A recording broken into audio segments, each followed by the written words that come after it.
I did not have sexual relations with that woman. Yes or no? Did you ever take banned substances to enhance your cycling performance? Yes. I had no prior knowledge of the planned assault on Nancy Kerrigan. I am deeply sorry for my irresponsible and selfish behavior I engaged in. Yo, yo, yo. What's happening? Oops, the podcast. Giulio Gallerati here with Ryan Lynchy Pie. Volvo White. Lynch, Little Young Big Gallerati. We're doing it. Here we are. The fall is approaching, and I'd say this is the first year that I didn't feel that PTSD of having to go back to school. What do you mean PTSD? It's PTSD from the trauma of going back to school, which I hated being at. What was so traumatizing I hated about being it? at school. I hated school. What about seeing your friends? Wasn't enough to, and I remember at some point in the first couple of days, I was like, oh, that wasn't that bad. But I truly hated school. And the more I talk to other people, the more I'm realizing that I'm toward the sort of severe end of that spectrum. Yeah. Danny Palmer says that he loved school. Interesting. I didn't like school, but I loved the beginning of school. Did you do back to school shopping? Yes. I mean, I didn't care about that.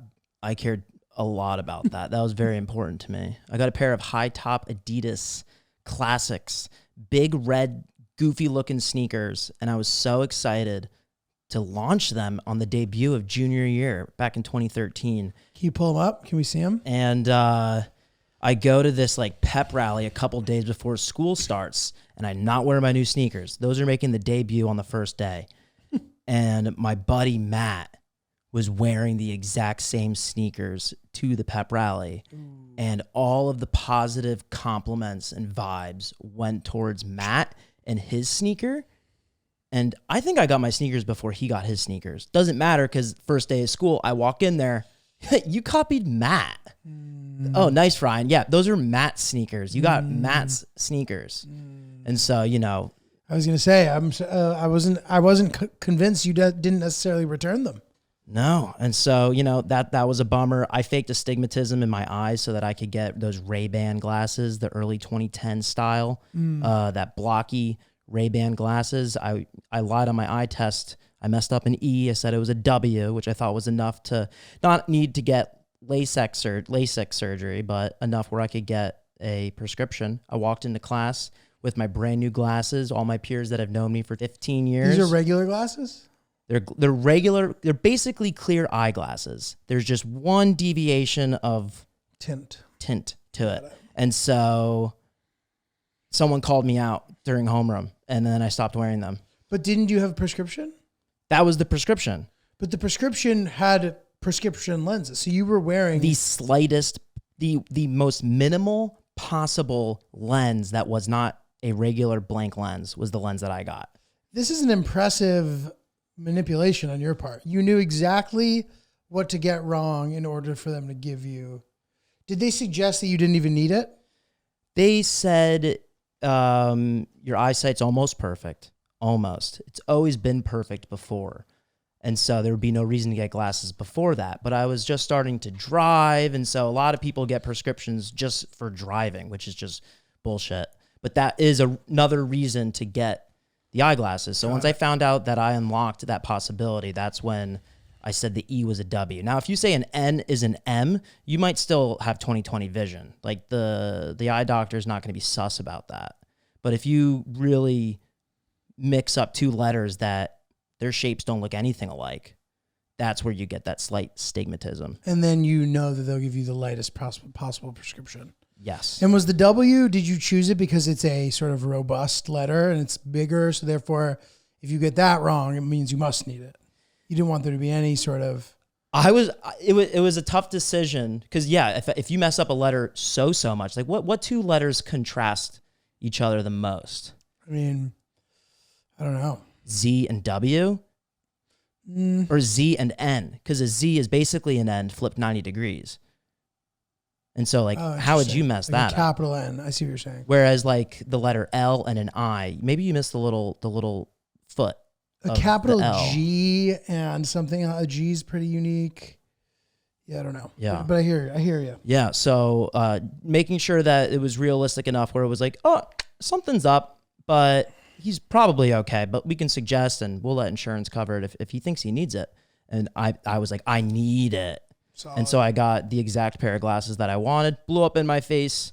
First day of school in homeroom when Lindsay was like, are you faking those? And then You weren't. You had a prescription, but you just felt like you'd been caught. it wasn't cool because everyone knew me.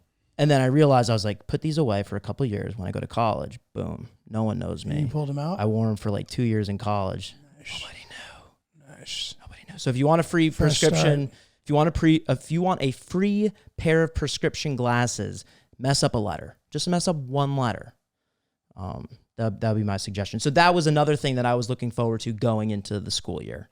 Let's see the snakes. Yeah. So these are the. Where are they? While Lynch is looking for these, let's take a moment to commend. Oh, nice, good looking pair of snakes. Commend and give honor to and tribute to who I think was the star of the summer, and that would have to be Haley Welch, the Hawk Tuah Queen. Haley Welch. She is continuing to crush it. She appears that she's going to be here to stay. She has the perfect combination of charm, cuteness, not taking herself too seriously. She's funny as hell, and she's out here doing all the stuff. She's vlogging. She's got a pod. She's making appearances. She's having fun. She's not too cool for any of it, and I love it all, and I think the Haley's the star of the summer.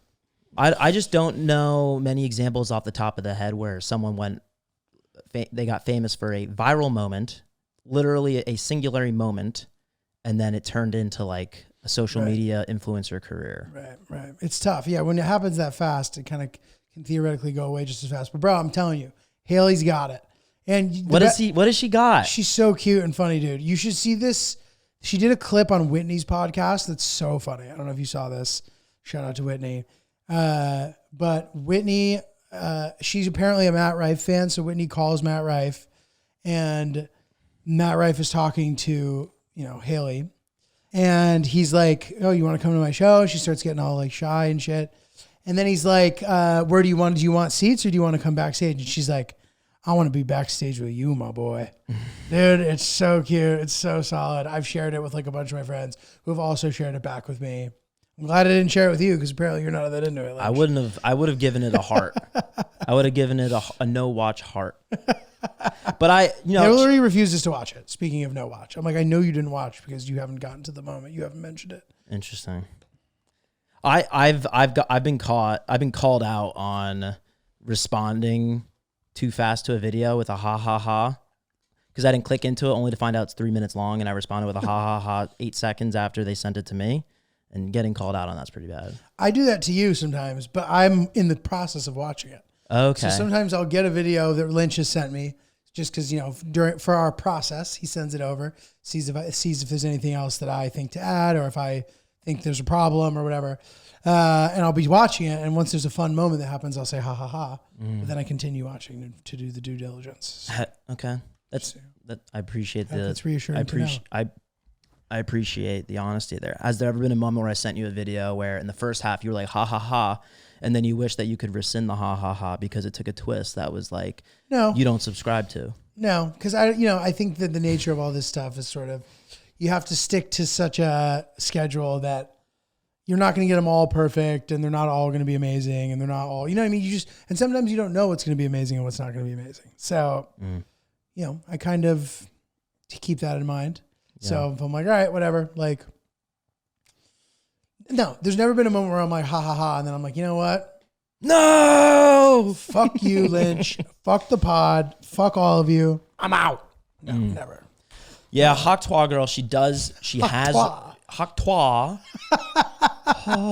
What's her full name? Haley Welch. Haley Welch. She does have Riz, and I will give her that. And I've seen little snippets of her on podcasts. She's held her own, and cute, she has great Riz.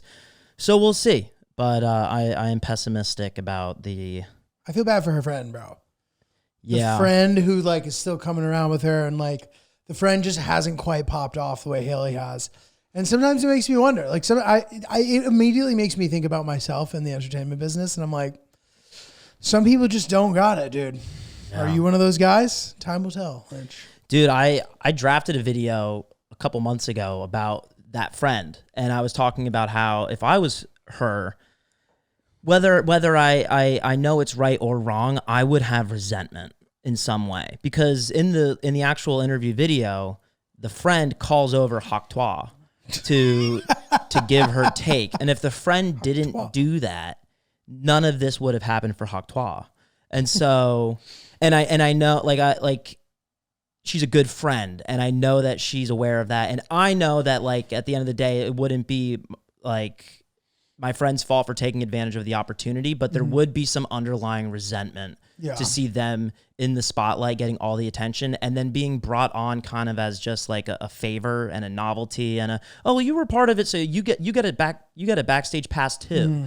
Because Matt Rife or Zach Bryan meeting Hawk is like, that's an amazing once in a lifetime moment for anybody that's a normal person. And so for them to have so much interest when they say hi to Hawk, only to give the same general fan, oh, hi, how are you, to the friend that made it all happen, that's where in my head it would fester into, unnecessary, but realistically some pretty hardcore resentment. Okay, so there's some important stuff going on here that we should talk about. So first of all, I think it must be even more insane to have that Haley moment, that Hawk moment.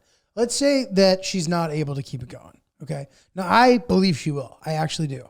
And at least for a while. I mean, look, dude, like even some of these other people, like who had the viral moments, the deer guy, whoever, like they sort of had their second step where like they had the development deal. They had this, they made money from brands. And I get that like sometimes the sort of online lifestyle can lead people to not be good with money, but like there's a chance that some of these people, it happened gradually enough that maybe it wasn't so painful, but it's got to be crazy to have Zach Bryan and whoever, Matt Rife, or all these massively famous people giving you attention. And then a couple years go by, and now suddenly these people are not giving you attention anymore. And it happens so fast that it has to be even more painful than it is typically in showbiz, which it is painful in that situation. So there you are on stage, like 80,000 people screaming your name. They love you. Hawk. Twa, twa, twa, twa. Exactly. And then they just completely forget you. Like that has to take a toll on you emotionally. Like you will never sort of feel that feeling again. It must have felt like if you fall off, like, you don't get that second chance usually with that kind of shit. Yeah. So I don't know. But so that's part one. And part two with the friend is probably just so happy to be part of it that I bet she's not that upset.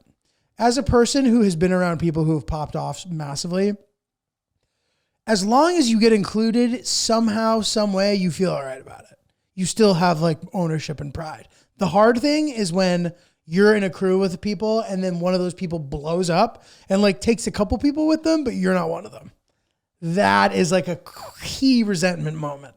Do you have any situations? I've where you had hold them. resentment? Yeah. I've had them where like, it's not even resentment. Like I know my feelings are wrong, but they're still my feelings. I feel, yes. I wish, it's not even resentment. I just wish that I could have a little bit.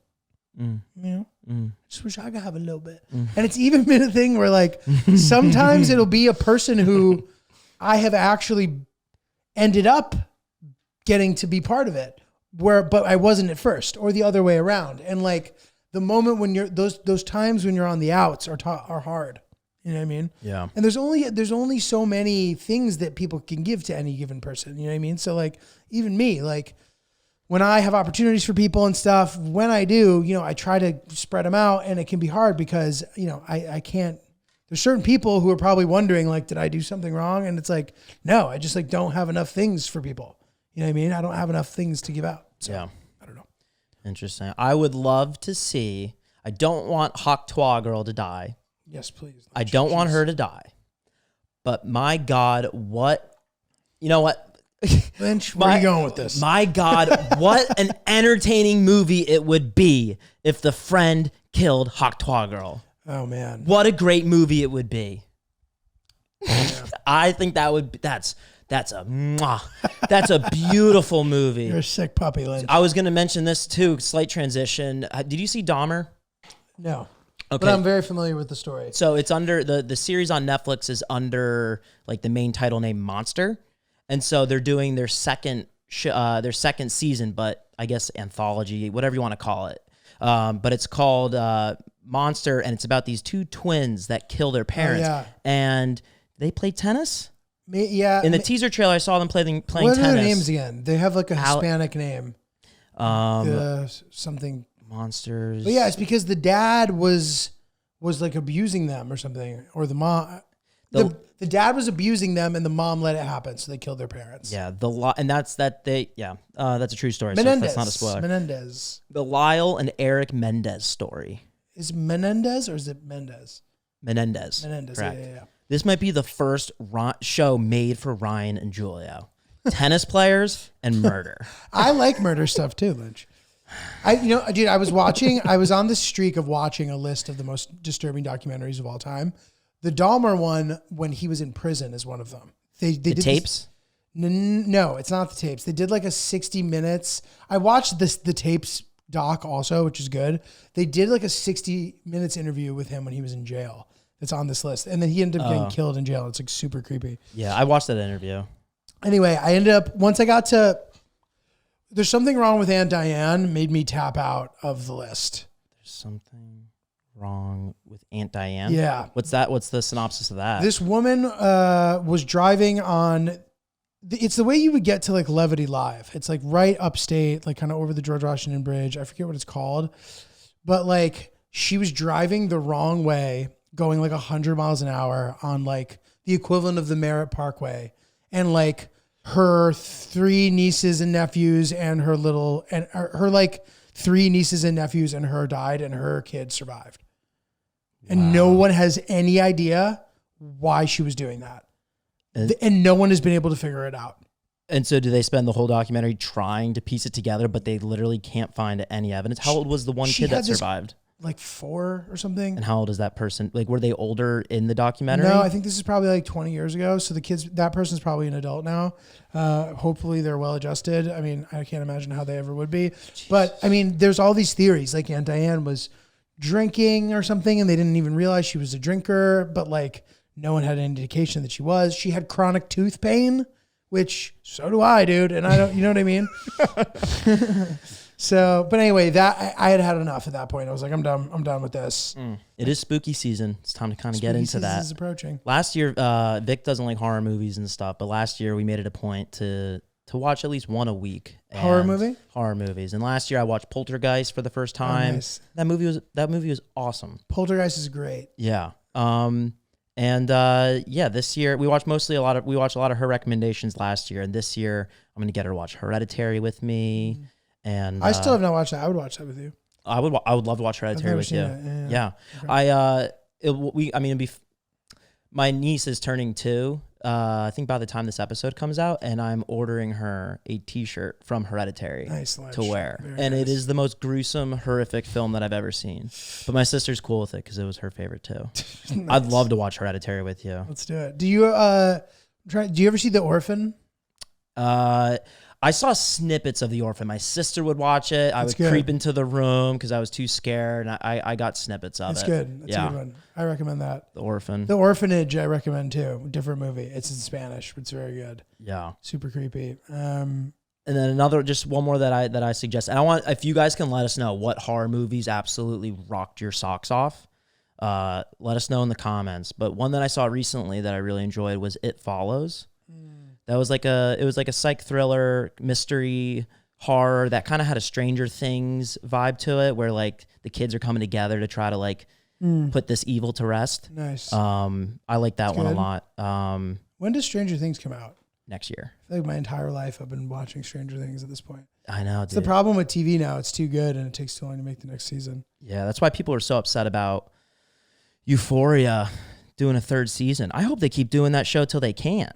But a lot of people are like, it's done. It's unrealistic. Like, yeah, that's why I don't know why I can't put that show down. It's a good show. I also like watching the original film in sort of like a popular franchise to just see like how it became to be what it is. And usually I find that it's rare that those movies disappoint. Like Texas Chainsaw Massacre, like the original, it's like super campy. It's not going to like scare you, but it's awesome. I got to watch that. It's great. Like Nightmare on Elm Street, I thought was like, no, Nightmare on Elm Street's great too, dude.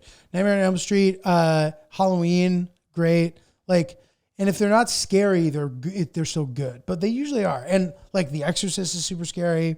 I mean, they're what inspired everything else. All these things. Yeah. So it's also interesting to see where like a thing ends up becoming a trope or a cliche, but you see the original time that it happened.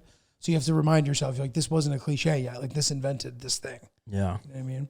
I saw on Reddit recently the guy that owns the house from Halloween is a pain in the ass to people that come by that want to take photos. And I was just about to say, I agree with you. Like, I don't blame him. It seems like the people coming over are the pain in the ass. Exactly. But the person that posted on Reddit probably was somebody that wanted to visit the home, and they don't realize that it lives in a real world where a guy lives in there. But I wonder how long I'd be able to last living in an iconic home from a film.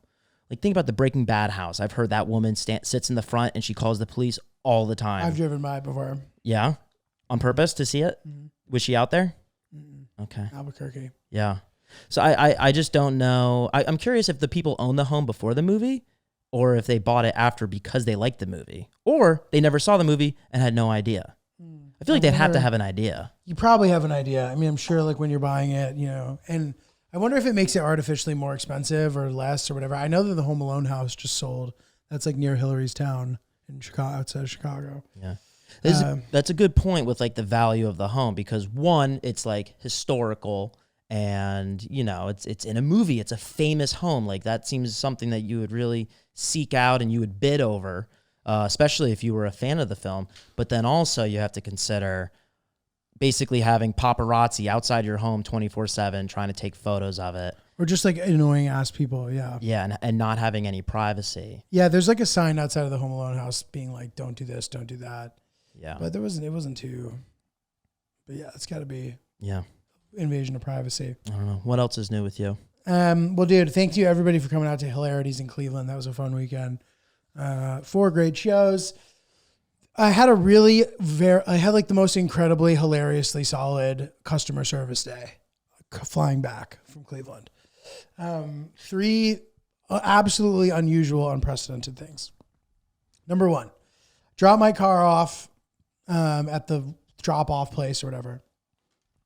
I'd say most airports, it is not connected. You have to take a little shuttle ride. It's usually really quick, straightforward. Cleveland was no different. It's not a huge airport. So, you know, I drop off the car and there's this guy sitting there. I want to make sure I get his name right.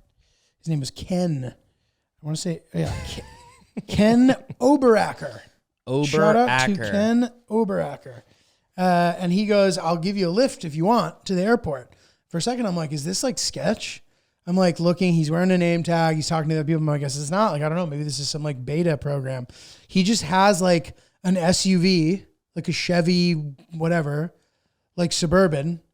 And he drives me to the airport by myself.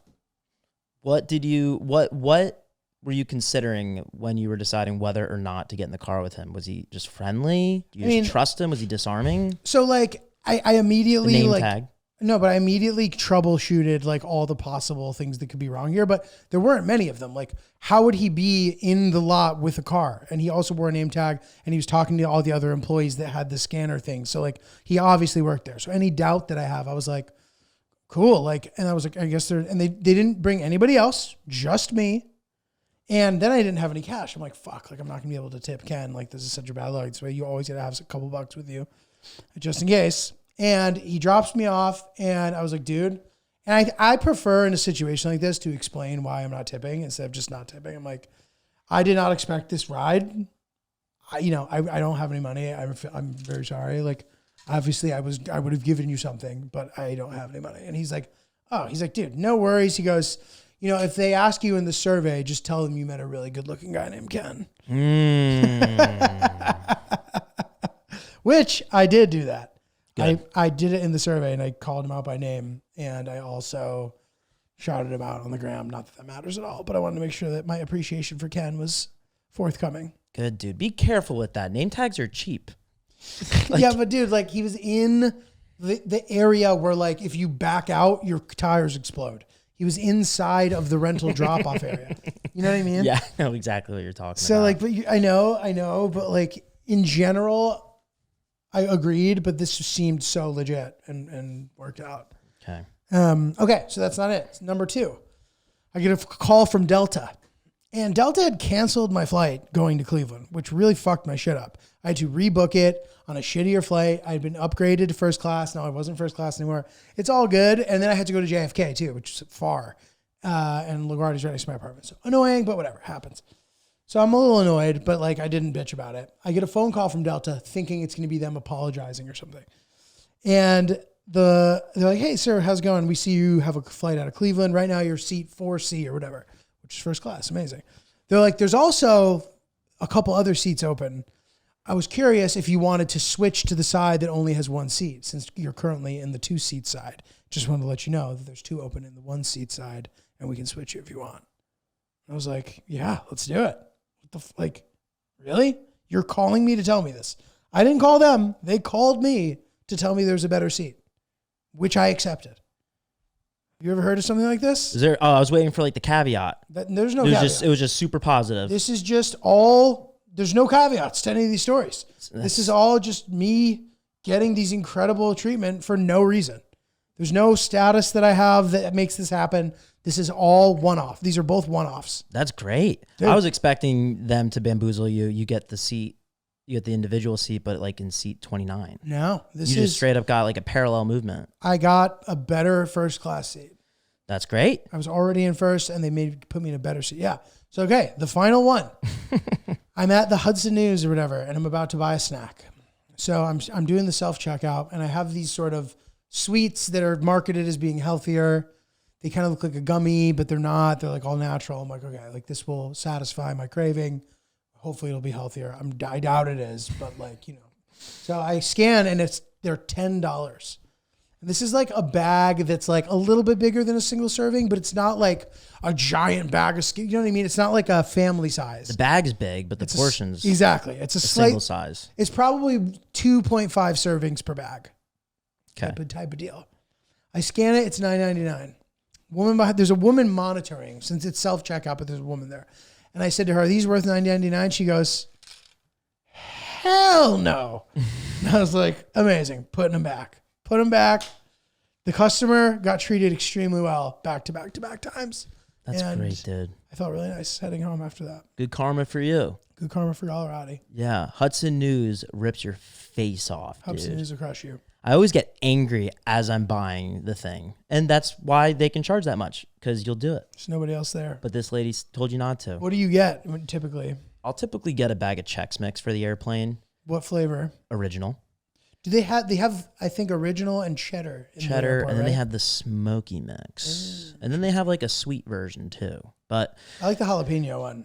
they have a jalapeno version? There's like a spicy Chex Mix that if you're like in the middle of nowhere or whatever, or where there's those giant gas stations, they'll have like good flavors. Yeah, my go-to gas station snack. They have this at Hudson too, but I can't justify buying it. It's the who's the peanut guy? What's Mr. Planter? Mr. Planter? What's his peanut brand? I think The guy with the top hat is he and the Planters? monocle.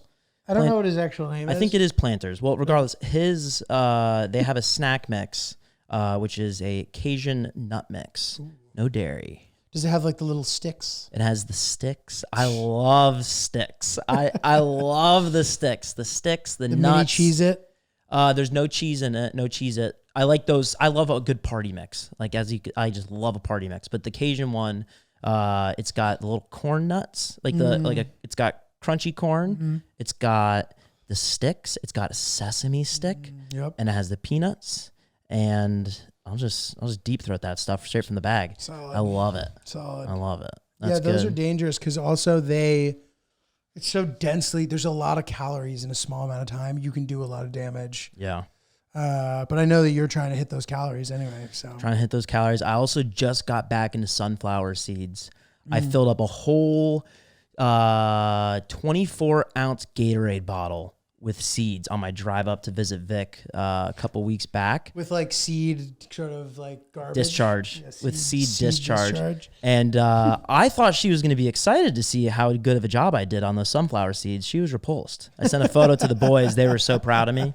They were so proud of me. I love that. I love eating seed. You got to hit the seeds. You gotta That hit doesn't sound right, but you know what I mean. Yeah, the seed discharge. I love some seed discharge. Yeah. Good for you, dude. That's a We crushed fucking it. jackpot. It was great. Had a nice time, dude. So did a couple. It was like a road weekend where I was ambitious. I did a lot of stuff. I got back. I was pretty tired. I always wonder, like, what would it be like if I had a road weekend where I didn't do a bunch of stuff the whole weekend? Would I be as tired or not? It's like unclear because doing the comedy is tiring. You know what I mean? Doing 4 hours of comedy, it's a lot of comedy. You know, and then if I were to just like chill in my room or like not do much or like, and I didn't really drink all weekend. So like that certainly helps, et cetera, et cetera. But I always wonder. But this particular weekend, I burned it down, had to do it. Got in a little later than I wanted because my flight got canceled. So I didn't do much that first day. Second day, I went with Hill Dog's dad to his hometown. He came to town for the weekend of the show. It's one of his boys from law school, lives in the area, Cleveland area. So we went to his hometown, Elyria, Ohio. Elyria? Shout out to Elyria, Ohio. Elyria. Got the tour, had a great time. And that was like not super duper far. If I had just done that activity, my day would have been super straightforward and easy. But of course, there's some national parkage nearby and I had to crush it. And I'm always interested about like towns and stories. And it's sort of like an industrial town, like classic Midwestern situation where like at one point was sort of a booming town, still there and like operating, but like, and nice parts, but you can sort of tell that it had glory days at some point before, and maybe now is not quite its glory days, if that makes sense. But it was fascinating to hear all about it. Check it out. You know what I mean? See what I'm getting myself into, right? Go see the source of Hill Dog's family and stuff. So anyway, that was fun. We had a good time. And then from there was a national park that was like 65 miles away or 70 miles away. And I was like, I could technically be there and back and in time to sit in my bed for an hour before I have to go to the venue. So I was like, fuck it, I'll do it. I went. It's the First Lady's National Historic Site where there's a bunch of sort of commemorative stuff about the different First Ladies throughout the generations, some of whom were from Ohio specifically, but in general. And some of their dresses were there on display, which were cool. Not to mention, dude, your girl Helen Taft, who was kind of a baddie, and it just goes to show that being in shape does not necessarily matter if you want to bag yourself a good-looking partner, because Taft was famously the fattest president we've ever had. They pulled him out of a bathtub, right? They With had a to crane? pull him out of the bathtub, and your girl Helen Taft was basically the Kim Kardashian of 1909.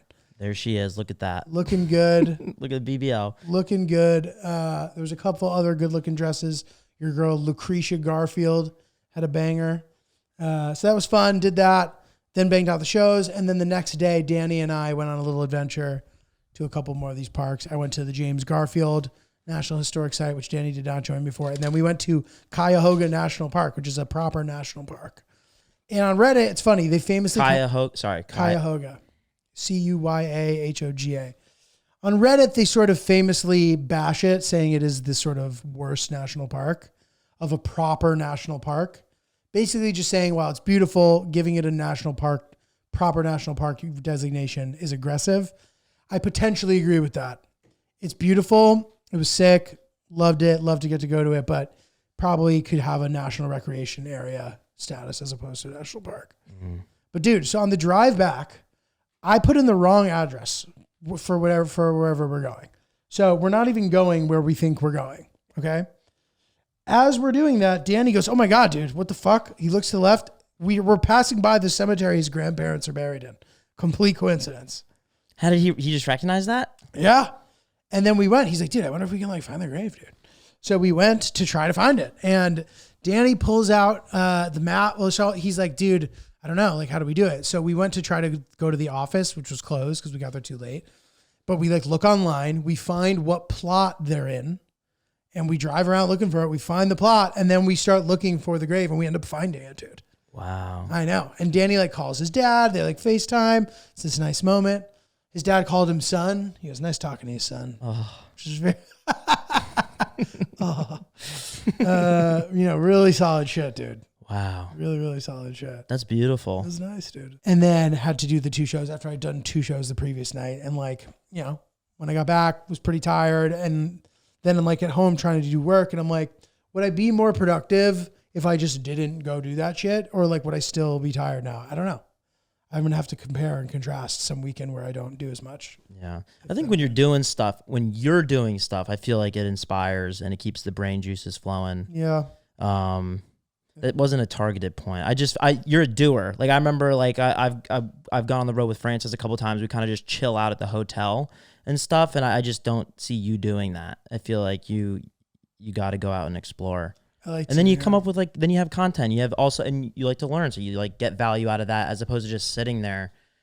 I don't know. I feel like your brain is much more nurtured when you go out and do stuff. This episode of Oops the Podcast is brought to you by BetterHelp. Guys, if you're looking to get your feet wet in therapy, or if you're looking to improve your therapy experience, we highly recommend BetterHelp. So efficient, so solid, and there's specific things about it, in my opinion, that really make it a good way to experience therapy. For me, one of the hardest things was like feeling like I owed my therapist something, which like was something that I really felt in person-to-person therapy. As I got in deeper with a couple of my therapists, like I felt as if I couldn't pivot away from them even if I wanted to, for a variety of reasons. Reason number one, that was just who I got matched up with. So now if I want to switch, I don't know who's available. It also felt awkward to switch. Now I'd go back to the same office and I would see that therapist that I used to go to, but now I don't go to them anymore. Like all that stuff just gave me a bunch of anxiety, and it made me just stay with the same therapist for too long. Now with BetterHelp, you will never have to go through that problem, because if you don't want to work with yours anymore, you click a button and you never have to see that person again for the rest of your life. It's all done digitally. So for whether it's your smart device or your computer, there are so many different therapists. They match you up with somebody who makes sense for you to be matched up with to begin with. You get there by filling out a very in-depth questionnaire, which by the end of it, you've not only figured out what you think that you should be having as far as therapy goes, but they've also figured it out. So by doing that exercise, you're like, oh, this is actually what I'm interested in working on, etc. And then a giant list of therapists will pop up and all their different specialties will be listed there. If you don't like those, there's more. You can keep finding more and more people. So it's really just an incredibly effective way to get paired with the right person and to continue to do so if and when you feel like your sort of match has expired a bit. So that's sort of how I feel about it. And that's why I think it's so great. It's also obviously convenient to be able to just do it at home. But this is the modern way, in my opinion, that people should approach therapy. BetterHelp is where it's at. Rediscover your curiosity with BetterHelp. Visit BetterHelp.com/oops today to get 10% off your first month. That's BetterHelp, HELP.com/oops. I was at the Catskills again. Oh, nice. Yeah. I'm not going camping ever again. Dude, wait, so this is I remember you went camping, With you had Clint. the headlight with Clint. Was this with Clint This again? was with Clint. Year 2. It's supposed to be a tradition. He loves it. How many times have you camped now? Twice. This is your second time. Yeah. You liked the first time, right? I think I liked the idea of it, and it was exciting and exhilarating, but after doing it a second time, I was like, okay, this is it, and I'm done. I'm an inside cat. So the first time was fun because it was just sort of like a novelty. It was new. And even though there was things about it that were uncomfortable, those were sort of counterbalanced by the excitingness of hearing nature and the fresh, sort of the... Yeah. Right? Yeah. I mean, that stuff's beautiful. That stuff's beautiful, but like we can my ignorant opinion here, just do that in the backyard. I Dude. can hear that in the backyard of an Airbnb. You can love nature and not have to camp in it. Yeah. And I think moving forward, if I'd love to rent a cabin, because we go up to Victoria's very isolated cabin in New Hampshire in Colebrook. And that's beautiful. Tons of nature, lovely, but it's insulated via cabin. And we were in tents, and How's the cabin? the cabin's stunning, dude. The cabin is like is comfortable. It's a comfortable, quaint, but beautiful, perfect, open concept cabin. It's lovely. So you guys all sleep in the same room? No, there's rooms, but like the whole general area, the lounging area is connected to the kitchen. It's all one big open concept and has the most stunning view, and it's private. It's so private. And it's lovely. But the camping, the thing that I can't get over is the fear of getting murdered in my sleep.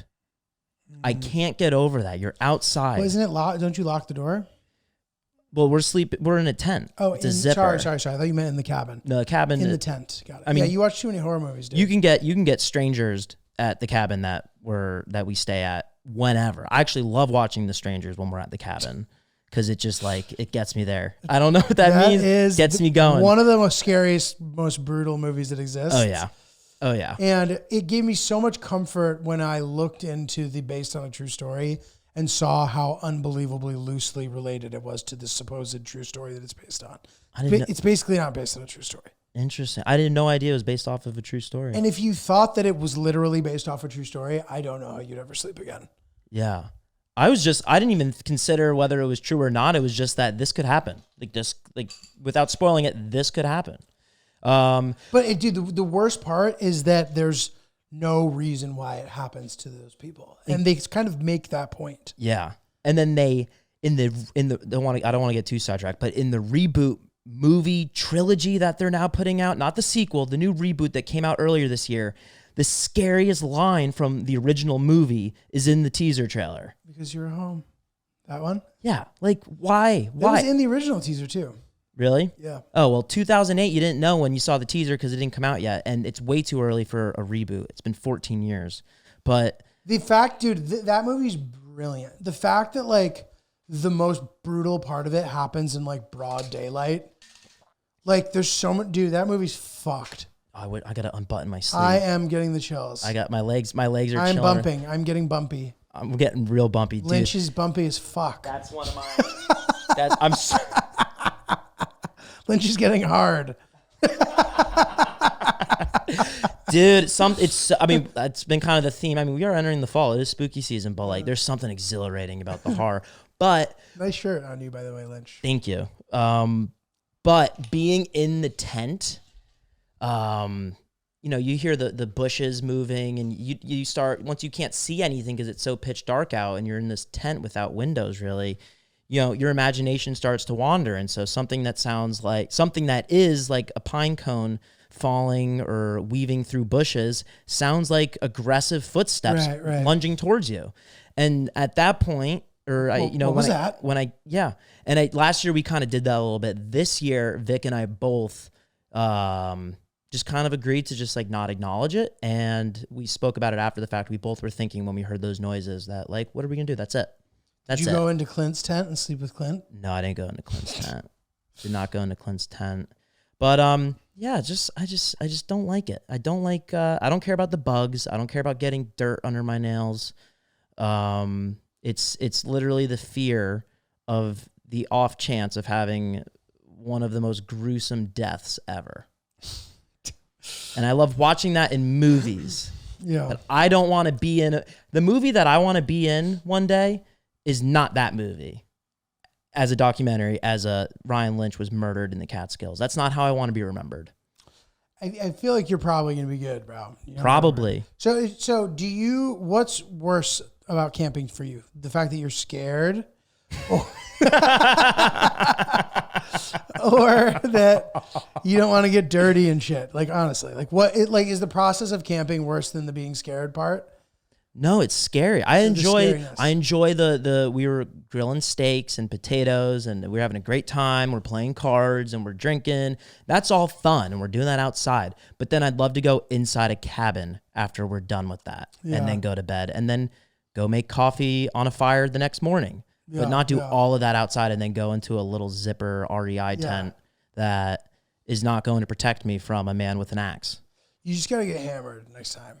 Yeah. You won't give a fuck. Yeah. Also, I gave our friends some edibles and small dosage for me, but to them, like they don't smoke a lot. So it was a lot for them. And I'm probably the most scared out of the 4 people sober.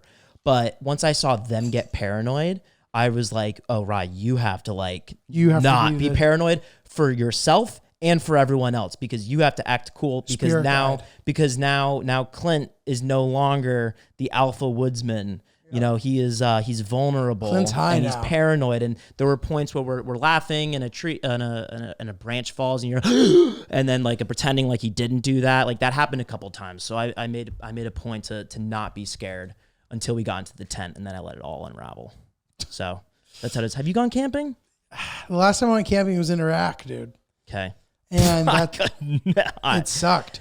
Was I mean, it only sucked because I hate fucking camping. I was with Zach who's the guy who always comes and shoots all this stuff with me. We're in a tent that's too small. Our bodies are like touching. weren't you by bugs?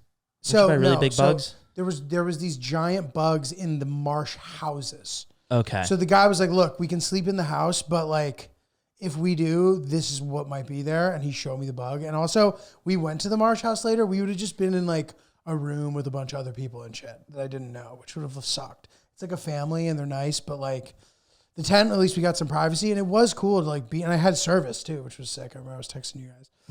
But if they had name tags, you'd have been chill about it. No, People bro. in the room. No, I don't. Oh, like Ken? Yeah. What do you mean? Because if someone has a name tag, you'll trust them with okay, anything. Lynch, very nice, very nice. This is why if we had a third person here, that would have been a funny thing. No, it was a funny thing. It was a funny thing. Continue. Sorry. But yeah, dude. I mean, no, I just didn't know what you meant. Like if it was because they were strangers or because I get the point you're making now. But whatever. So it sucked. I hated it. And then we used to camp when I was a kid.